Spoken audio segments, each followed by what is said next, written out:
Hi everybody and welcome back to the Upside Dan. So as you may have seen, I gave you kind of my quick spoiler-free thoughts and why I did not see Halloween Ends in 4DX in my last video, and now I'm going to get into spoilers. So this is going to be a spoiler review. So spoiler warning for Halloween Ends.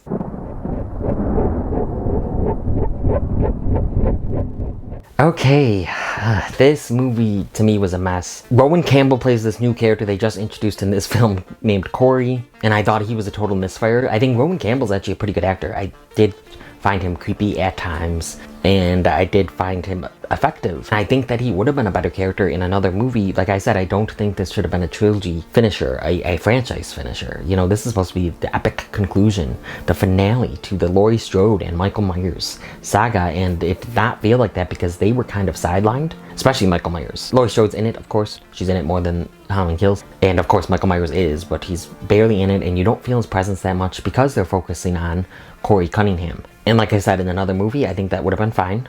And even if it's not even in this franchise, or if it's a Season of the Witch type deal, I think that would have been fine. Because there was some interesting concepts that were brought up, and some things that do kind of relate to the Halloween saga about evil and how it's transferred and how it's made, if it's born, if someone can be turned into evil, I guess, if evil can haunt a town. It's bringing up all this stuff, and I don't think that this was the film to do that in. I think that the storyline's actually pretty boring. It just focuses on the romance between Alverson and Corey. The pacing's off. The romance kind of starts up out of nowhere as if they like love each other. So I felt the pacing was off, and the script is just not that great. The dialogue is cheesy, melodramatic, bad.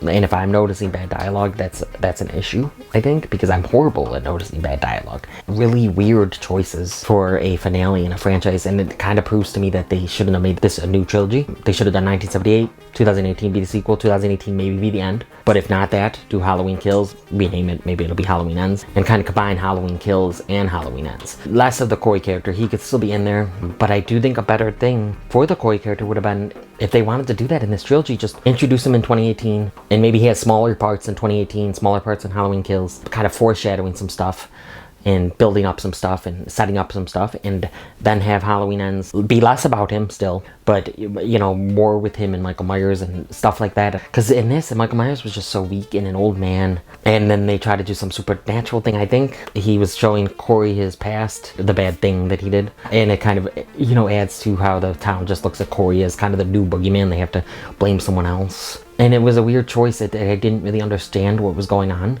If he was transferring his powers to Corey, Corey was transferring power to him. If any time one of them killed, Michael would get stronger. I don't know. They should have built this up throughout the trilogy maybe and answered some questions about it. The franchise has played with this before in movies that aren't canon in this trilogy. And I do like when they try to do something new, but I don't think it worked here. And it's because it's a finale. It's supposed to be the end of Laurie Strode and Michael Myers saga. And it did not feel like that. It felt tacked on. It felt like an afterthought. I loved the opening, actually. I didn't like it at first. It was fine. But what happens is Corey's babysitting, which was a little odd that a male babysitter. But I did kind of like that addition because it kind of goes against expectations. An accident happens where the kid that Corey's supposed to be babysitting falls from like the top floor all the way down into the foyer as the parents are getting home, and they only hear him say, "I'm gonna kill you, Jeremy." Then you see the kid fall, and I thought that was actually pretty shocking. I thought that was very well done, and that kind of got me excited because I didn't have high expectations for this movie. I had heard some bad reviews, and I didn't think that this should be made into a trilogy. So the kid falls and dies. Corey gets taken in for it because he definitely looks suspicious. He held the knife for way too long. He was holding the knife, looking down at the kid.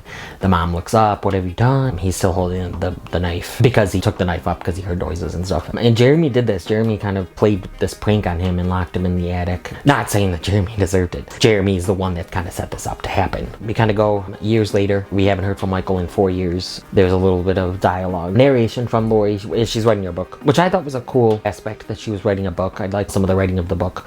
I thought that was cool, and it's just good to see Laurie Strode again, although this is not my favorite iteration of her by any means. She seemed a lot different than the first two in this trilogy, and of course 1978. And you do see some kills, but you focus a lot on Corey and Allison's relationship, which I do think they're both really good actors. Rohan Campbell and Andi Matichak do a good job. I just didn't care about the story. There were some cool kills, but most of them were bad. I didn't like, especially compared to Halloween kills, but you had some graphic kills and some good kills, and this one didn't have much. There was one in the DJ booth where he kills the DJ by banging his head repeatedly against the thing, and you kind of see his eye gouging out, and then he rips his face or something. The bully scene, it was nice to see those bullies get what was coming to them in the movie. I don't think bullies should just be brutally murdered in real life, but I do think they deserve repercussions in real life, because bullying is just, it's so vile, so mean sometimes. These teenage kids were bullying Corey throughout the film, annoyingly. They pushed Corey over the bridge, he got pulled in by Michael Myers, and then that's when the whole transfer of powers or whatever happened.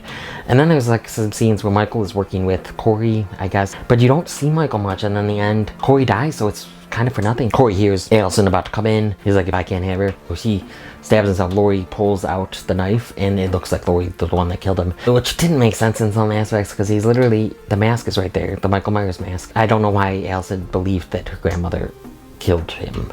And he does have the jumpsuit on, I believe, which he does work at a car garage or whatever, so that kind of made sense at least. And I knew she didn't commit suicide, obviously, for so many reasons. She was pretending to commit suicide, and then he opened the door and she shoots him down the stairs. That was a pretty cool scene. Like I said, the last stuff with Laurie versus Corey, kind of, and then Laurie versus Michael, I thought that was kind of well done. I didn't like all of it. It didn't all work for me. Wished it was more epic. Michael dies, cut his neck and his wrists. I did like that Alverson got to do something. She broke his arm because he was like choking Laurie, and it was cool. He ripped through the knife that was pinning him down, and so his hand was kind of in half. I thought that was really well done. They have like a procession to the car yard, and then they're taking Michael on the top of the car, and then they push Michael in. What I thought was going to happen is, even though Michael's dead and it was pretty obvious, but I mean, he survived a lot. I thought he was going to grab Laurie at the last second, and Laurie and him were both going to go into the car grinder. I think that would have been cool, but I'm kind of glad that Laurie lived. I was hoping that one of them would live. I just wish it was more well done. Laurie finishes her book and Alverson leaps heading field. The actual ending, like the last 20 minutes, it was okay. I didn't love so much of this movie though. I thought it was a total misfire, and you focus on Corey the whole time, and it's kind of lame. But what would I give Halloween Ends? Halloween Ends gets a 4 out of 10 for me. That's a 4 out of 10 for Halloween Ends. If you liked what you've seen here and you want to see some more content from me, please click around here to see something else from me. Please like this video, comment on this video, share this video with the Halloween fans in your life. Hit that notification bell, subscribe, make me your 40x guy, and come to the Upside Dan.